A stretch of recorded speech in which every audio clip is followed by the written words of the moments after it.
কবে কোথায় money laundering হয়েছিল এই ভয়ে আমাদের সবাই সেই রাস্তাটা বন্ধ করে রেখেছেন।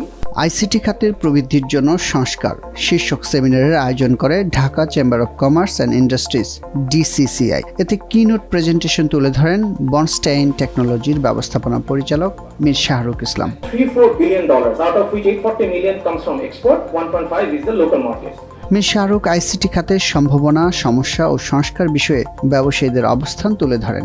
এ খাতের প্রবৃদ্ধির জন্য বিদেশে অঙ্গ প্রতিষ্ঠান খোলার সুবিধা চান তিনি। এ খাতের আরও বেশ কিছু সমস্যা তুলে ধরেন অন্য উদ্যোক্তারা। We have around 350,000 people working in this industry and another 500,000 as freelancers. We have an industry CAGR as 1.83% and an employment growth year on year as 4%. Means that we are seeing that people are coming in this industry and getting employed. If we highlight a few of the export destinations we have, we will see that top 5 destinations are USA, UK, India, Japan and Australia, right? And in total we have $840 million of worth of export market that I told earlier. We have 3 companies having their global development centers in Bangladesh: Samsung, Wipro and Marubeni. আপনি আমাদেরকে আমাদের software বিক্রি করতে বলছেন বাইরের দেশে, but আপনি আমাকে সেই বাজারে দোকান খুলতে দিচ্ছেন না।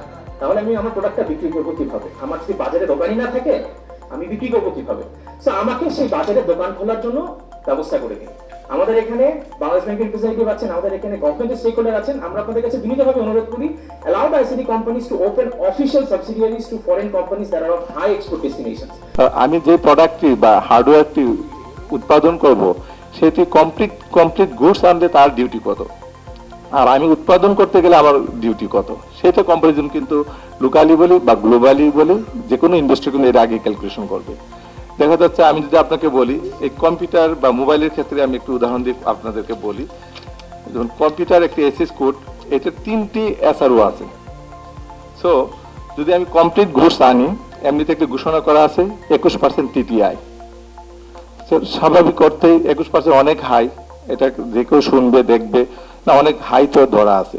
আসলে কি বাস্তব করতে এই এসএস কোড ব্যবহার করে আমার দেশে কি প্রোডাক্ট আসতেছে, বা আমরা কি আমাদের এই লাস্ট ইয়ারে যদি আমি বলি 2023 and 24 ফিসক্যাল ইয়ারে 10 মান্থের আমার একটা হিস্ট্রি আছে।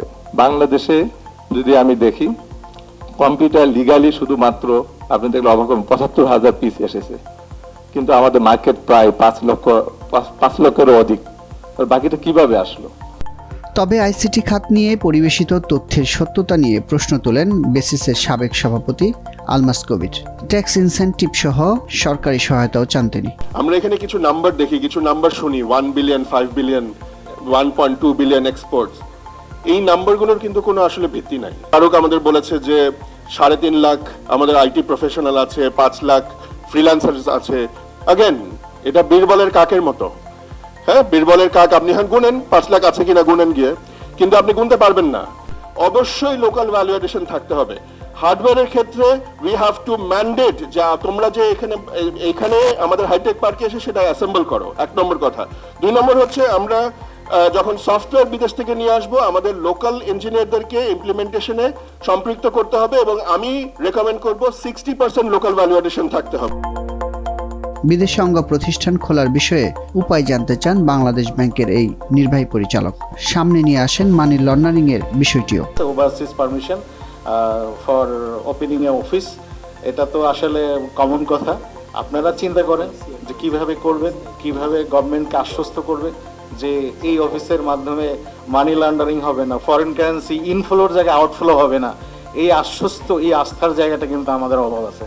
এটাকে আপনারাই কিন্তু ইনশিওর করতে পারেন, যে আপনারা ইনশিওর করেন যে হ্যাঁ ইটস পসিবল, ইনফ্লো আউটফ্লো হবে না, ইনফ্লোই হবে, তাহলে তো গভর্নমেন্টের করতে সমস্যা নাই। যদিও বাংলাদেশ ব্যাংক এখানে একটা ফ্যাক্টর, তো বাংলাদেশ ব্যাংক একা না, কমার্স মিনিস্ট্রি আছে, ফাইন্যান্স মিনিস্ট্রি আছে, ইভেন আইসিটি মন্ত্রণালয়ের রিকমেন্ডেশনের ব্যাপার আছে। আইসিটি খাতের সমস্যা নিয়ে সরকারের সাথে সংস্কার প্রক্রিয়ায় যুক্ত হওয়ার পরামর্শ দেন প্রধান উপদেষ্টার বিশেষ দূত লুৎফে সিদ্দিকী। অনেক কিছু আছে যেটা আমরা করতে পারি, যেটার জন্য পলিসি বদলাতে হবে না, আইন বদলাতে হবে না। যেখানে বদলাতে হবে সেটাতেও আমরা we are open to that. আমাদেরকে বলেন, আমরা চেষ্টা করি কোথায় কি করা যায়। কিন্তু এই মুহূর্তে অনেক কিছু করা যায় যেটার জন্য আমাদের অপেক্ষা করতে হবে না। সেই ক্ষেত্রে কি করতে হবে, কাকে করতে হবে, কবের মধ্যেই করতে হবে, এই 3টা আমাকে লাইন বাই লাইন একটা স্প্রেডশিটে লিখে পাঠিয়ে দেন। আমরা এখানে আছি, আশিক আছে, আমি আছি, আপনি আছেন। আমরা আমাদের অন্যান্য সহকর্মীদের সাথে কথা বলবো। আমরা এই যে হরিজন্টালি এই জিনিসটা খুবই হয় আমাদের মধ্যে। তারপর দেখি কিভাবে আগানো যায়। আরো অনেকগুলো টাস্ক ফোর্স আছে, বাংলাদেশ ব্যাংকের কিছু টাস্ক ফোর্স আছে, উনি ডক্টর হাসান মঞ্জুর সাহেব extremely task focused, extremely execution focused. So these all matter. It's a completely different environment for you. এরকম একটা সুযোগ হাতছাড়া করবেন না। বিনিয়োগ আকৃষ্ট করতে বিডার নতুন পরিকল্পনার কথা তুলে ধরেন প্রতিষ্ঠানটির চেয়ারম্যান চৌধুরী আশিক মাহমুদ। বিডার কাছে গেলে ওটা ওয়ান স্টপ সার্ভিস হওয়ার কথা ছিল, কিন্তু এটা ওয়ান স্টপের পরে আসলে আরো অনেকগুলো স্টপ আছে, ওই অন্যান্য মিনিস্ট্রিতে যেতে হয় সার্ভিসের জন্য। তো আমরা একটা ঠিক ব্যাংকে যেরকম থাকে, যেহেতু আমি ব্যাংকিং সেক্টর থেকে এসেছি, রিলেশনশিপ ম্যানেজমেন্ট একটা মডেল আমরা চালু করার চেষ্টা করছি, যেখানে যারা সিগনিফিকেন্ট ইনভেস্টর তাদের জন্য একজন রিলেশনশিপ ম্যানেজার থাকবেন বিডার ভিতরে। ঠিক যেভাবে আপনার ব্যাংকের রিলেশনশিপ ম্যানেজার থাকে, সে আসলে ব্যাংকের ভিতরের ব্যাক অফিসের ইউনিটগুলোর সাথে কথা বলে আপনাকে সার্ভিসটা প্রোভাইড করে।